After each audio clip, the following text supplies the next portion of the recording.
Bismillahirrahmanirrahim. Assalamualaikum warahmatullahi wabarakatuh. Innal hamdalillah nahmaduhu wa nasta'inuhu wa nastaghfiruh wa na'udzu billahi min shururi anfusina wa sayyiati a'malina. Man yahdihillahu fala mudhillalah wa man yudlil fala hadiyalah. Asyhadu an la ilaha illallah wahdahu la syarikalah wa asyhadu anna Muhammadan abduhu wa rasuluh. Qala Allahu jalla wa ala, ya ayyuhalladzina amanu taqullaha haqqa tuqatihi wa la tamutunna illa wa antum muslimun. Wa qala Rasulullah sallallahu alaihi wasallam, fa inna asdaqal hadithi kitabullah wa khairal hadi hadi Muhammadin sallallahu alaihi wasallam wa syarral umuri muhdatsatuha fa inna kulla muhdatsatin bid'ah wa kulla bid'atin dhalalah wa kulla dhalalatin finnar. Allahumma salli wa sallim wa barik wa an'im ala nabiyyina Muhammadin wa ala alihi wa ashabihi wa man tabi'ahum bi ihsanin ila yaumiddin. Amma ba'du, kaum muslimin muslimat, jamaah kajian Masjid Asy-Syuhada yang semoga senantiasa dimuliakan oleh Allah Subhanahu wa taala. Alhamdulillah, senantiasa kita bersyukur kepada Allah Subhanahu wa taala yang telah memberikan kepada kita begitu banyak nikmat, rahmat, karunia-Nya, sehingga pada kesempatan kali ini kita dapat berkumpul di tempat yang paling dicintai oleh Allah Subhanahu wa taala, yaitu di salah satu rumah dari rumah-rumah Allah Subhanahu wa taala, dalam rangka untuk menjalankan salah satu amaliyah ibadah yang sangat agung nilainya di sisi Allah Subhanahu wa taala, yaitu thalabul ilmi. Kita memohon kepada Allah Subhanahu wa taala agar langkah kita, apa yang kita usahakan ini, ya dihitung sebagai salah satu bentuk ibadah yang nantinya dapat memberatkan timbangan kebaikan kita pada hari kiamat kelak. Kita juga memohon kepada Allah Subhanahu wa taala agar Allah Subhanahu wa taala senantiasa menambahkan kepada kita ilmu yang bermanfaat, ilmu yang dapat menambah rasa takut kita kepada Allah Subhanahu wa taala, ilmu yang dapat kita amalkan, amalan yang diterima oleh Allah Subhanahu wa taala. Jamaah kaum muslimin muslimat rahimani Allah wa iyyakum jami'an. Pada kesempatan kali ini, ya ini jadwal kajian tematik Jumat kedua. InsyaAllah pada kesempatan kali ini kita akan sama-sama membahas satu tema yang sangat penting untuk kita ilmui, dengan harapan ya dengan mengilmui hal tersebut dapat menambah semangat kita dan keikhlasan kita dalam beribadah kepada Allah Subhanahu wa taala. InsyaAllah pada kesempatan kali ini kita akan membahas tentang ibadah, bahwasanya ibadah adalah tujuan dan hikmah Allah Subhanahu wa taala menciptakan manusia. Insyaallah akan kita sampaikan tentang pengaruh ibadah terhadap seorang muslim, manfaat ibadah yang akan diraih oleh seorang muslim. Kaum muslimin muslimat rahimani Allah wa iyyakum jami'an. Hal yang pertama yang perlu untuk kita imani, yang perlu untuk kita yakini, bahwasannya Allah Subhanahu wa taala adalah satu-satunya Rabb, yang telah menciptakan seluruh apa yang ada di alam semesta ini. Allah Subhanahu wa ta'ala adalah satu-satunya Rabb, tidak ada sekutu baginya. Allah lah satu-satunya Rabb yang telah menciptakan seluruh apa yang ada di alam semesta ini. Seluruh apa yang ada di langit dan seluruh apa yang ada di bumi. Semuanya yang menciptakan adalah Rabb yang Maha Esa, yaitu Allah Subhanahu wa ta'ala. Oleh karenanya Allah Subhanahu wa ta'ala mengatakan, ya Rabbul Alamin. Alhamdulillahi Rabbil Alamin. Bahwasanya Allah adalah Rabb Al-Alamin, Rabb alam semesta. Dan makna Rabb, ya, Rabb ini memiliki 4 kandungan makna. Ya. Dan kita harus mengetahuinya, mengilmuinya. Bahwasanya Rabb ini adalah pencipta, pemilik, pengatur dan penguasa. Rabb ya memiliki 4 cakupan makna. Rabb adalah pencipta, pemilik, pengatur dan penguasa. Jadi Allah Subhanahu wa ta'ala adalah Rabbul Alamin. Maka Allah Subhanahu wa ta'ala adalah satu-satunya Rabb yang menciptakan, yang memiliki, yang mengatur, yang menguasai seluruh apa yang ada di alam semesta ini, dan tidak ada sekutu bagi Allah Subhanahu wa ta'ala. Maka seorang mukmin tidak boleh mempercayai atau meyakini bahwasanya ada penguasa-penguasa lain selain Allah Subhanahu wa ta'ala. Yang misalnya ya laut selatan, pantai selatan ada penguasanya sendiri yang diyakini oleh orang. Ya, siapa? Nyai Roro Kidul misalnya adalah penguasa laut selatan. Ya, maka ini tidak benar. Ya. Seorang mukmin ya harus mengimani, meyakini bahwasanya Allah adalah Rabbul Alamin. Ya, satu-satunya pencipta, pemilik, apalagi Pak? Penguasa dan pengatur. Kemudian yang kedua, kaum muslimin muslimat rahimani Allah wa iyyakum jami'an, setelah kita meyakini bahwasannya ya semua apa yang ada di alam semesta ini adalah ya ciptaan Allah semata, maka yang kedua yang perlu juga kita meyakininya, mengimaninya, bahwasannya semua yang diciptakan oleh Allah Subhanahu wa ta'ala ada hikmah dan tujuannya. Tidak mungkin Allah menciptakan sesuatu ya kemudian sia-sia dalam penciptaannya, tidak ada. Tidak ada yang sia-sia dari apa yang dilakukan atau diciptakan oleh Allah Subhanahu wa ta'ala. Walaupun mungkin kita menganggapnya sesuatu tersebut adalah sepele. Ya, mungkin kita nggak tahu apa tujuan Allah menciptakan makhluk tersebut. Terkadang kita tidak mengetahuinya. Ya. Tapi kita harus meyakini bahwasanya pasti ada tujuan, ada hikmah ya Allah Subhanahu wa ta'ala menciptakannya. Contohnya apa sih, Pak? Ya, makhluk yang paling sepele itu apa? Apa, Pak? Ya, lalat atau nyamuk gitu. Ini saya kakinya agak gini, ternyata banyak nyamuk ini saya. Kakinya kurang konsentrasi, nih banyak nyamuk ini, Pak. Ya. Allah menciptakan nyamuk, Allah menciptakan lalat, ya. Mungkin kita menganggapnya sepele, nggak tahu apa tujuan hikmah Allah menciptakannya. Tapi yang perlu kita yakini bahwasanya pasti ada tujuan, ada hikmah, ya. Allah Subhanahu wa ta'ala menciptakannya. Ya. Bahkan banyak lalat, ya. Ada beberapa hadis yang menyebutkan tentang lalat. Di antaranya apa, Pak? Ya. Di dalam sebuah hadis, ya saya lupa teksnya. Ya kalau air minum ya salah seorang di antara kalian itu dimasuki oleh lalat, ya maka apa petunjuk dari Rasulullah? Ya dicelupkan lalat tersebut, ditenggelamkan, ya dicelupkan.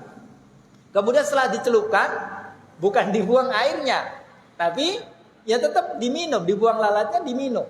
Ya, karena dijelaskan oleh Rasulullah bahwasannya di sebelah sayap ya lalat itu ada racun, namun sebelahnya adalah penawarnya. Jadi kalau dicelupkan semuanya maka netral, ada racunnya, ada penawarnya. Kalau nggak dicelupkan, khawatirnya yang nyemplung itu adalah racunnya. Jadi sekalian aja ya. Ini keimanan. Sekarang kalau kita sudah tahu hadisnya seperti itu, yakin nggak Pak dengan apa yang petunjuk Rasulullah tersebut?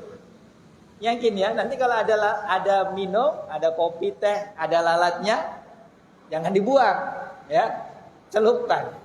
Jangan ragu-ragu karena itu adalah petunjuk Rasulullah. Artinya, ya sekali lagi kembali kepada materi kita bahwasanya semua apa yang diciptakan oleh Allah Subhanahu wa taala itu pasti ada hikmahnya. Kemudian berikutnya, kaum muslimin muslimat rahimani Allah wa iyyakum jami'an, termasuk ciptaan Allah yang paling agung, yang paling mulia yaitu manusia. Ya, kita semuanya ini adalah ciptaan Allah Subhanahu wa taala.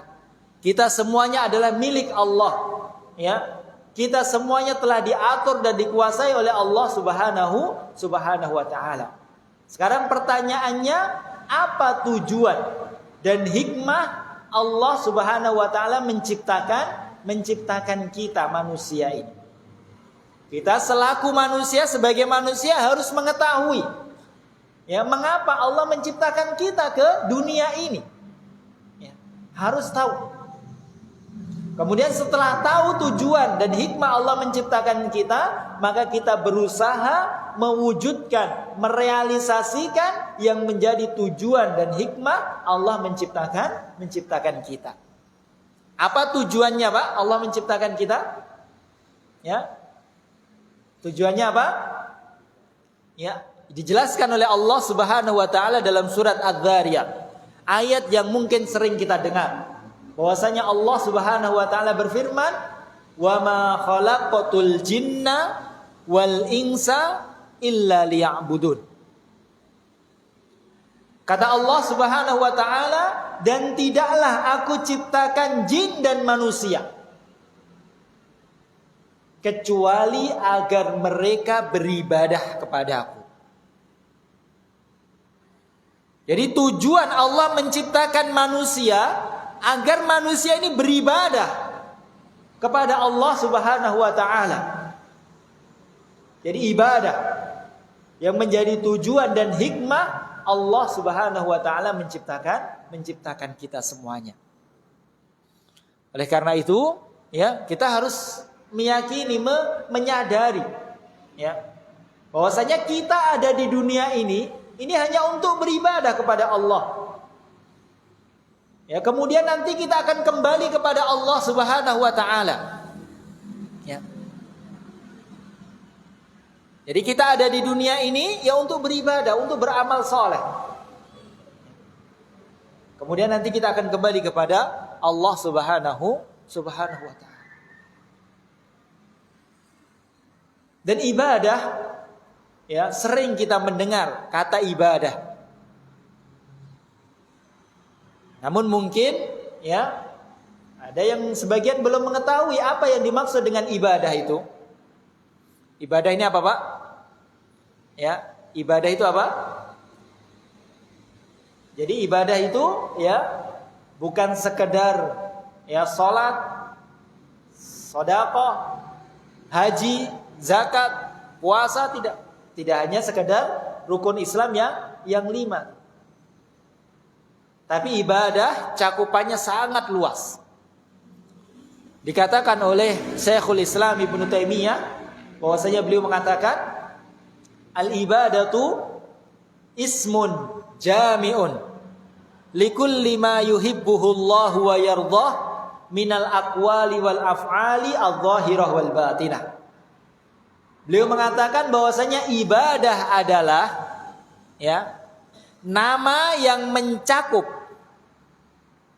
seluruh apa yang dicintai dan diridhoi oleh Allah Subhanahu wa taala,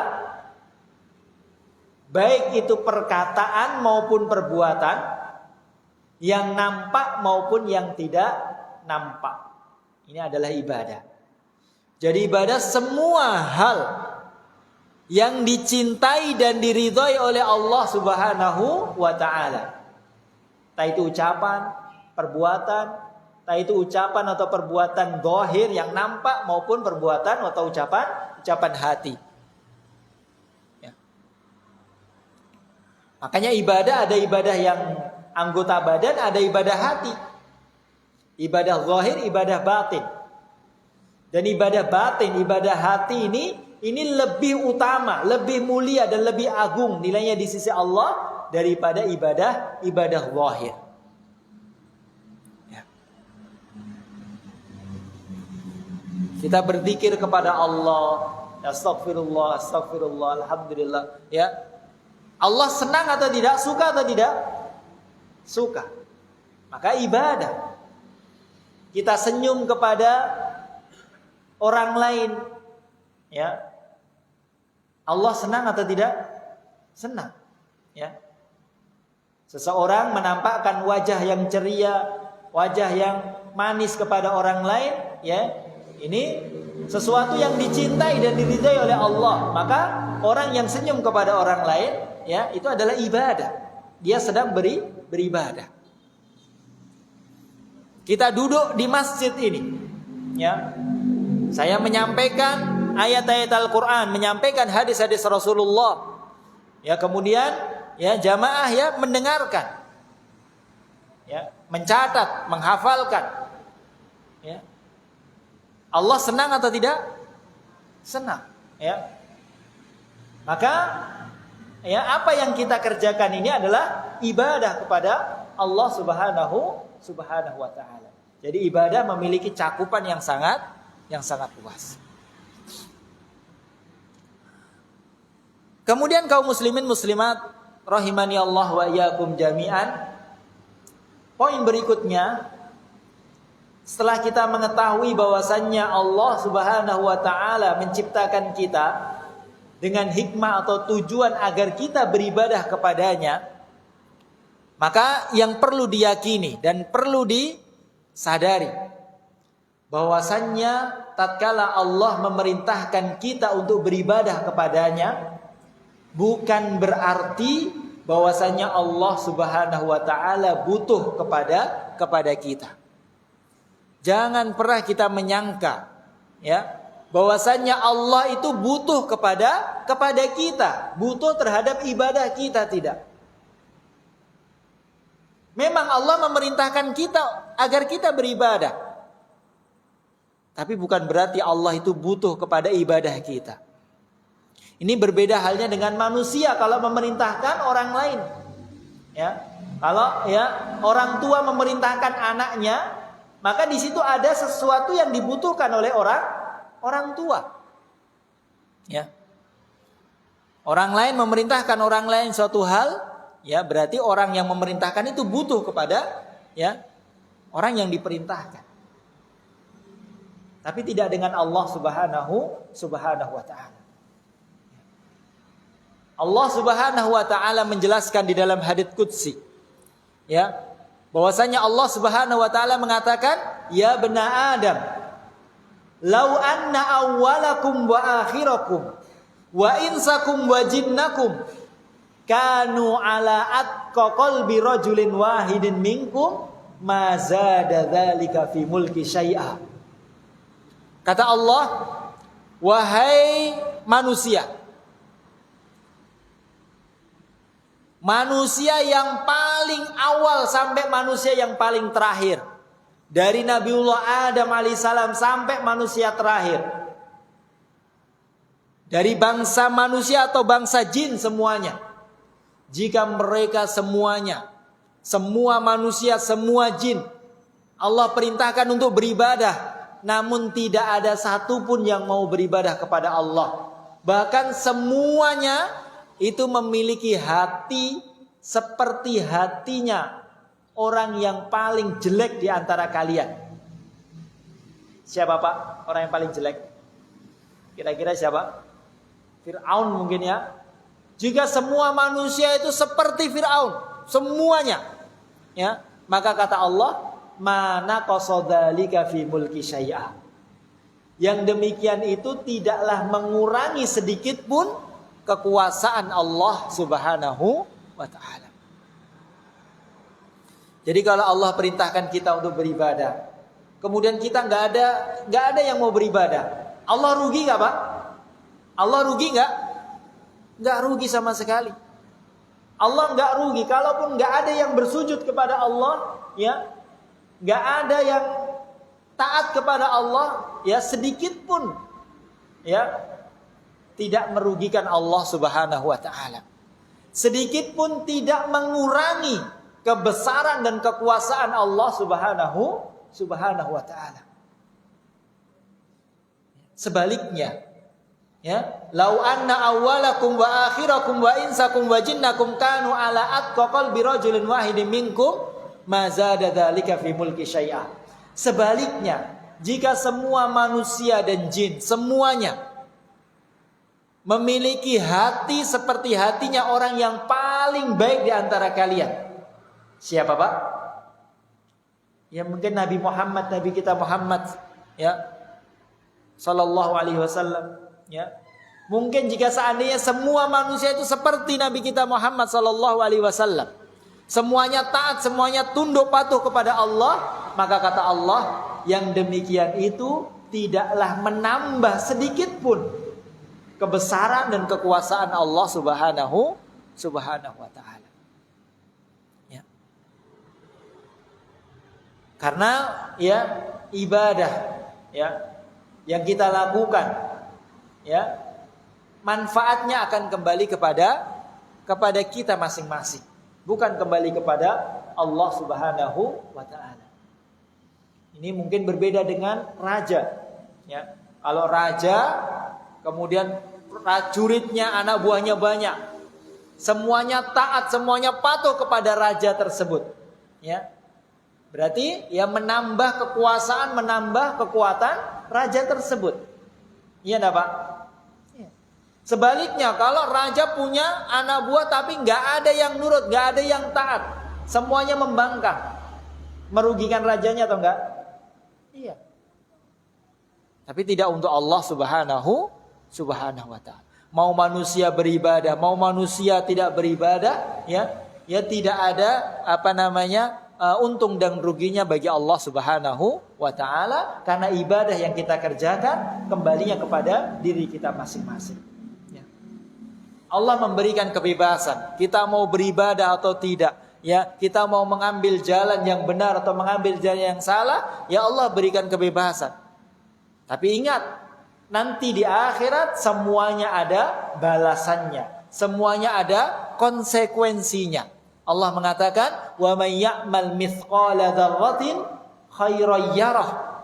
Barang siapa yang melakukan kebaikan, ya, sedikit sekecil biji sawi, maka kebaikan tersebut, maka orang tersebut akan melihat balasan kebaikan dari amalannya tersebut. Sebaliknya, wa may ya'mal mithqala dzarratin syarran yarah. Dan barang siapa yang melakukan keburukan, kejelekan sekecil apapun, maka kelak nanti dia akan melihat balasan keburukannya. Allah berikan kebebasan, ya. Allah berikan kebebasan. Tapi ingat, semuanya ada balasannya dari Allah Subhanahu wa taala. Barang siapa yang berbuat baik, maka kebaikan akan kembali kepada dirinya. Dan barang siapa yang berbuat keburukan, maka keburukan itu juga akan kembali kepada dirinya. Kemudian kaum muslimin muslimat rahimani Allah wa iyyakum jami'an. Poin berikutnya, ya, setelah kita meyakini bahwasannya ibadah yang kita kerjakan manfaatnya kembali kepada diri kita masing-masing, ya, maka akan kita sebutkan apa saja manfaat dari ibadah yang kita kerjakan. Apa pengaruh ibadah yang kita kerjakan, ya, terhadap diri kita. Allah Subhanahu wa taala berfirman, "Ya ayyuhalladzina amanu istajibu lillahi walir rasul idza da'akum lima yuhyikum." Wahai orang-orang yang beriman, penuhilah seruan Allah Subhanahu wa taala. Ya. Penuhilah seruan Allah dan seruan Rasulullah sallallahu alaihi wasallam, ya, karena ya apabila kita memenuhi seruan Allah dan seruan Rasulullah, maka ia akan memberikan kebaikan bagi kehidupan kita. Ya, para ulama, Ibnu Qayyim beliau mengatakan, ya, maksud dari ayat tersebut bahwasannya ibadah orang yang mentaati Allah, mentaati Rasulullah SAW, ya, ibadah yang Allah perintahkan, maka sejatinya bukan untuk menyusahkan manusia, bukan untuk memberatkan manusia. Walaupun terkadang kita merasa berat, merasa susah dengan ibadah yang kita lakukan. Namun bukan itu maksud Allah Subhanahu wa taala. Jadi maksud Allah memerintahkan kita ibadah, ya, karena Allah ingin ya manusia tersebut mendapatkan manfaat dari ibadah yang mereka lakukan. Apa saja manfaat yang bisa kita raih dari ibadah yang kita kerjakan? Ada banyak sekali. Ya, kita sebutkan sebatas ya waktu yang kita miliki. Yang pertama, manfaat atau pengaruh ibadah yang pertama, Allah Subhanahu wa taala akan memberikan kehidupan yang baik bagi orang-orang yang senantiasa beribadah kepada Allah.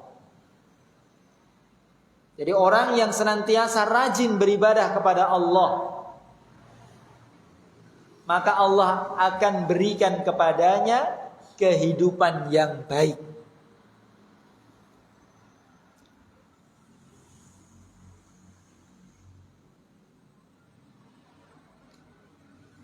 Allah Subhanahu wa taala berfirman dalam surat An-Nahl,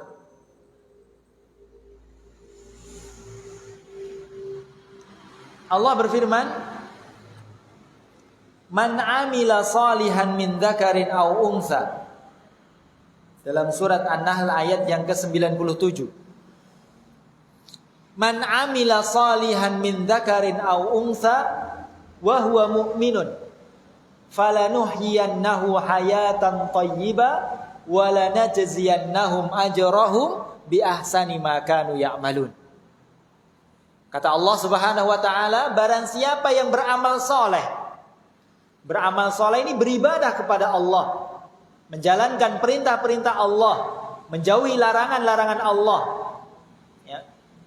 Dan dia dalam keadaan beriman kepada Allah. Beribadah kepada Allah, ya, karena rasa iman, ya, karena panggilan iman. Maka apa janji Allah? Falanuhyiyannahu hayatan thayyibah. Maka akan kami beri kepadanya kehidupan yang baik. Kehidupan yang thayyib. Ini janji Allah. Jadi sudah bisa dipastikan, sudah kaidah yang paten bahwasanya orang yang rajin beribadah, tapi tentunya dengan ibadah yang benar, ibadah yang ikhlas karena Allah, ibadah yang diterima oleh Allah, maka pasti ya, pasti kehidupan orang tersebut akan baik. Kan ini janji Allah. Wa inna wa'dallahi haq, bahwasanya janji Allah itu pasti benar. Maka bisa kita perhatikan, kalau orang itu benar-benar rajin beribadah dengan ibadah yang benar, ibadah yang ikhlas karena Allah, maka hidupnya pasti baik. Ya. Akan tetapi para ulama menjelaskan kehidupan yang baik tidak mesti dengan banyak harta, tidak mesti dengan jabatan yang tinggi di dunia, tidak mesti. Karena banyaknya harta, tingginya jabatan dunia, ya, kemewahan dunia tidak menjamin ya seseorang itu ya akan bahagia dengan itu semuanya. Banyak orang yang uangnya banyak, hartanya banyak, rumahnya besar, mobilnya banyak, orang kaya raya, tapi hidupnya nggak bahagia. Ada atau tidak, Pak? Ada atau tidak? Banyak. Uangnya banyak, ya, tapi dia nggak boleh makan, nggak bisa makan kecuali makanan-makanan tertentu. Ada, Pak? Ada. Nggak boleh makan sate, nggak boleh makan daging, nggak kolesterol dan yang lainnya banyak. Padahal uangnya banyak, ya. Dia punya kemewahan dunia, tapi ya tidak ada rasa kebahagiaan di dalam hati dia. Itu banyak. Ya karena memang ya kebahagiaan seseorang di dunia dan di akhirat patokannya bukan harta, bukan jabatan. Lihat Fir'aun, ya lihat Qarun. Allah berikan kepada mereka harta yang banyak, kekuasaan yang besar di dunia, ya. Tapi lihat akhir dari kehidupan Qarun dan Fir'aun. Allah hinakan mereka. Allah jadikan hidup mereka hidup yang sengsara, hidup yang hina di dunia dan nanti di akhirat. Tapi lihat para ulama, lihat para nabi dan rasul, lihat para ulama, orang-orang yang saleh, ya. Para ulama mengatakan, "Lau ya'lamul muluku wa abna'ul muluki ma nahnu fina minas sururi was sa'adah la jalladuna bisuyuf." Para ulama mengatakan, demi Allah, jika seandainya para raja, para putra-putra raja, mereka mengetahui apa yang kami miliki. Apa itu? Ya, kebahagiaan dan ketenangan hati. Ya. Maka niscaya mereka akan iri kepada kita dan mereka akan merampasnya dari kita walaupun harus dengan memenggal leher-leher kita. Ya. Karena itu yang dicari oleh mereka. Kebahagiaan, ya, ketenangan, ya, hati yang dicari oleh para raja. Ya. Yang dimiliki oleh para ulama, ya. Walaupun para ulama ya tidak memiliki banyak harta, tidak memiliki ya kekuasaan, jabatan dunia, ya, tapi memiliki iman, ya, dekat dengan Allah Subhanahu wa taala. Maka Allah berikan kebahagiaan. Kemudian dalam ayat tersebut janji Allah yang kedua, wala najziyannahum ajrahum bi ahsani ma kanu ya'malun. Ibadah yang dilakukan oleh orang tersebut akan dibalas tuntas oleh Allah Subhanahu wa taala nanti di akhirat, bahkan lebih baik. Jadi balasannya lebih baik.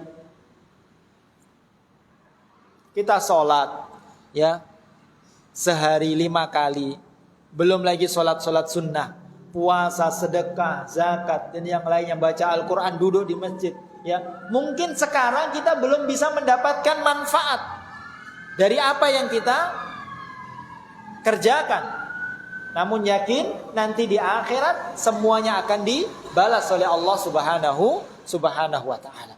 Sekecil apapun ibadah kebaikan yang kita kerjakan akan dicatat oleh malaikat dan nanti akan dibalas oleh Allah Subhanahu wa taala dengan sesuatu yang jauh lebih baik. Makanya Umar bin Khattab beliau mengatakan, ad-dunya darul amal wala jazaa fiha. Dunia ini adalah tempat untuk beramal. Tidak ada balasan ya kecuali sedikit. Jadi untuk beramal, berbuat sesukanya. Tidak ada balasan kecuali sedikit. Wal akhiratu darul jazaa wala amala fiha. Sedangkan akhirat nanti adalah tempat pembalasan. Tidak ada lagi ya amal perbuatan. Jadi di akhirat nanti sudah tidak ibadah lagi, sudah tidak ya beramal lagi, Pak. Tinggal menikmati hasil ibadah yang kita lakukan. Ini yang pertama, Jadi orang yang beribadah kepada Allah, maka pasti ya Allah akan memberikan kepadanya kehidupan yang baik. Sebaliknya, orang yang membangkang perintah Allah, ya, berpaling dari peringatan Allah, maka Allah akan berikan kepadanya kehidupan yang sempit. Sebagaimana Allah Subhanahu wa taala berfirman dalam surat Thaha ayat yang ke-124. Allah berfirman, "Wa man a'rada an dzikri fa innalahu ma'isyatan dhanka wa nahsuruhu yaumal qiyamati a'ma." Kata Allah, barang siapa yang berpaling dari peringatanku, maka sungguh baginya kehidupan yang sempit. Ma'isyatan dhanka, kehidupan yang sempit. Wa nahsuruhu yaumal qiyamati a'ma, dan kelak kami akan bangkitkan dia dalam keadaan buta matanya. Karena di dunianya dia telah membutakan ya perintah-perintah Allah Subhanahu wa taala. Jadi orang ya kalau jauh dari Allah, ya tidak mau beribadah kepada Allah, hari-harinya diisi dengan bermaksiat kepada Allah, ya maka yakin pasti ya kehidupan dunianya tidak akan baik. Entah itu ekonominya, entah itu urusan keluarganya, kesehatannya, semuanya tidak akan baik.